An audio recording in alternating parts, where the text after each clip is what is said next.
Guillaume le Conquérant laissera à jamais une empreinte marquée par les événements de 1066, lorsque la bataille d'Hastings a décidé que les Normands, et non les Anglo-Saxons, régneraient sur l'Angleterre.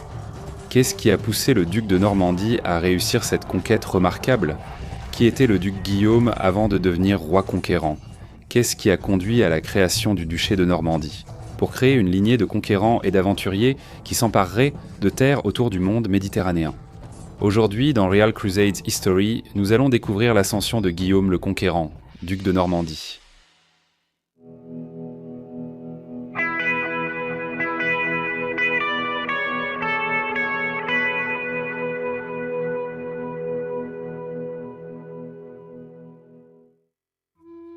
Guillaume est né à Valaise vers 1028, fils unique de Robert le Magnifique, duc de Normandie. La mère de Guillaume était Herlève. Et au fil des siècles, on a beaucoup insisté sur le fait qu'elle n'était pas mariée à Robert, selon les lois de l'Église. Mais l'historien David Bates affirme que de tels arrangements étaient donc courants chez les Normands à cette époque, et que le statut de Guillaume en tant qu'héritier de Robert n'avait rien d'inhabituel. Bien qu'ils aient été de grands défenseurs de l'Église, les Normands s'adaptaient encore, à bien des égards, aux normes chrétiennes. En 1035, alors que Guillaume était encore un jeune enfant, le duc Robert mourut lors d'un pèlerinage à Jérusalem. Conformément aux volontés du défunt Robert, les Normands installèrent son fils Guillaume comme nouveau duc. Cependant, l'aristocratie normande était très inquiète face à l'arrivée d'un enfant au pouvoir. Le chroniqueur Guillaume de Malmesbury, en rappelant ces événements, cita le célèbre passage de l'Ecclésiaste « Malheur au pays dont le roi est un enfant ». Le parent de Guillaume, le comte Gilbert de Brion, fut nommé principal tuteur du duc âgé de 8 ans. Les protecteurs de Guillaume tentèrent de maintenir la stabilité. Mais dans les années 1040, de nombreux nobles réglaient leur rivalité par des guerres privées sanglantes, et les représentants du jeune duc avaient peu de pouvoir pour les arrêter. La violence gagnait la cour ducale. Certains clans voyaient voir la minorité comme une occasion idéale, soit de prendre le contrôle du jeune souverain, soit de l'éliminer, selon ce qui servait le mieux leurs intérêts. Gilbert de Brion fut tué quelques mois après avoir obtenu son poste. Au début des années 1040, un assassin réussit à pénétrer dans les appartements du jeune duc et tua Osborne, l'intendant, l'un des principaux gardiens de Guillaume. Certains récits affirment qu'Osborne a été poignardé à mort dans la chambre même de Guillaume alors qu'il dormait. On ne peut qu'imaginer l'impact qu'une telle expérience aurait eu sur un petit garçon. Guillaume a vite compris qu'il était né dans un monde d'impitoyabilité et que pour survivre, il devait découvrir sa propre cruauté. Par-dessus tout, il jura qu'un jour, lui aussi comme son père, imposerait l'ordre par un règne fort. La présence continue à la cour de sa mère, Herlève, et de ses parents masculins fut cruciale pour la survie du jeune Guillaume. Femme intelligente et déterminée, Herlève protégeait farouchement son fils. Certains récits affirment que son frère, Gauthier, dormait à côté de son jeune neveu pour assurer sa sécurité et devait parfois fuir avec le garçon en pleine nuit pour protéger sa vie. Plus tard, Guillaume louera les actions de la famille de sa mère durant ces années difficiles. Le chroniqueur Guillaume de Jumièges résume les troubles de cette période. Pendant la minorité de Guillaume, beaucoup de Normands, renonçant à leur fidélité envers lui, élevèrent des terrassements en de nombreux endroits et se construisirent les châteaux les plus solides. Lorsqu'ils se sentirent ainsi suffisamment en sécurité, un certain nombre d'entre eux se révoltèrent aussitôt et infligèrent de cruelles destructions au pays. Cependant, même jeune, Guillaume commença à affirmer son autorité. Il montra qu'il était capable de commander des expéditions armées et soumit les vassaux indisciplinés malgré la rébellion. L'historien David Douglas souligne que le jeune Guillaume a bénéficié de nombreuses structures efficaces développées par feu Robert et d'autres anciens ducs normands. La majorité des nobles soutenant toujours Guillaume et son cercle, tandis que la hiérarchie ecclésiastique restait aussi fermement du côté du jeune duc. Bien que la violence marquant la minorité de Guillaume soit frappante, l'historien David Bates nous met en garde contre une vision de cette période comme un simple chaos.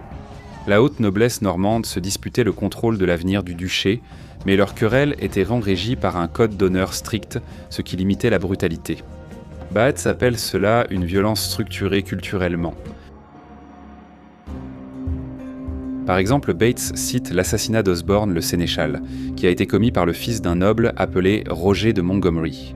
Les tuteurs de Guillaume ont expulsé Roger de Montgomery des terres qui lui avaient été accordées par feu le duc Robert. le fils de Roger a tué Osborne. En représailles à cet affront, l'un des partisans d'Osborne a vengé la mort de son maître en tuant l'assassin. Cela mit fin à la querelle et, par la suite, les deux factions collaborèrent. Le fils de Roger de Montgomery, Roger II, a étroitement coopéré avec le fils d'Osborne, Guillaume Fitz-Osborne, pendant le règne de Guillaume le Conquérant. Dès le début de son règne, Guillaume s'intéressa vivement à l'Église et au mouvement de réforme. Il consolida les fondations monastiques de son père et rencontra les ecclésiastiques qui l'avaient guidé spirituellement. David Bates indique que, malgré les troubles des nobles rebelles, les années 1040 furent une période de prospérité religieuse. En Normandie, la consécration de l'église abbatiale du Bec, fondée par l'ermite Herluin, eut lieu. À cette époque, le Bec allait s'avérer être l'un des centres les plus remarquables de la spiritualité et de la créativité normande. Guillaume prit des mesures décisives pour faire respecter l'ordre public, soutenir les monastères, restituer les biens dont on disait qu'ils avaient été perdus pendant l'époque des Vikings et répondre aux pétitions.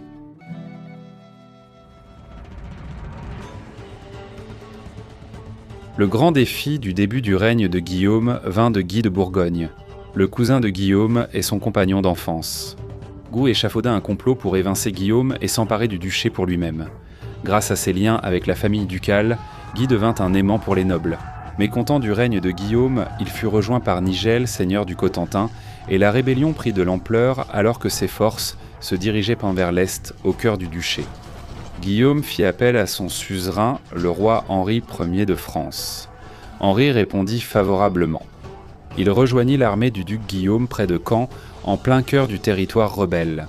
Lors des premières escarmouches, l'un des alliés de Guy, Raoul de Tessènes, fit défection et rejoignit Guillaume. Le lendemain, les deux camps se sont affrontés sur une parcelle de terre près de Valestune, à proximité de l'actuelle Conteville. La bataille commença par une série de petites escarmouches de cavalerie. Certaines sources rapportent que le roi Henri lui-même était au cœur des combats. Il fut désarçonné, mais ses chevaliers tuèrent ses assaillants et sauvèrent le roi. Au début, les rebelles semblèrent avoir l'avantage, mais Guillaume mena une série de charges de cavalerie qui dévastèrent les rangs de ses ennemis. Les sources soulignent la férocité de Guillaume au combat, et les chevaliers normands ont joué un rôle clé pour donner l'avantage à l'armée royale. La coalition rebelle s'est disloquée et a fui en désordre. Le roi et le duc les ont poursuivis, massacrant les fugitifs en si grand nombre qu'aucun prisonnier n'a été fait. Le massacre qui a suivi la bataille n'était pas conforme aux conventions de l'époque. En général, les armées victorieuses capturaient les ennemis vaincus, pour que leurs proches puissent ensuite les racheter. Mais Guillaume semblait incarner la fureur de ses ancêtres vikings, le jour de cette bataille. Cependant, après que la tempête de la bataille se soit calmée, Guillaume s'est montré plus clément. Il a pardonné à beaucoup d'anciens rebelles à condition qu'ils lui prêtent allégeance et qu'ils détruisent les châteaux non autorisés. Guillaume comprenait qu'il avait besoin de la coopération de la grande aristocratie normande pour assurer le succès de son règne. La victoire de Guillaume à la bataille de Valestine a préparé le terrain pour que le duché de Normandie atteigne l'apogée de sa puissance et de son influence. R. Alan Brown affirme que le duc Guillaume a réussi à établir une ascendance sur l'aristocratie laïque militaire et militante au sein de son duché, qui en 1066 n'était pas moins complète que son contrôle sur l'église normande et ses prélats. Le leadership personnel et l'exemple personnel, les intérêts communs et une vision partagée étaient des éléments puissants dans cette ascendance. Pourtant, aucun aspect du pouvoir ducal, tel qu'exercé par le duc Guillaume, n'est plus impressionnant que sa capacité à faire ou défaire les grands seigneurs, qui partageaient à sa guise la seigneurie du duché avec lui.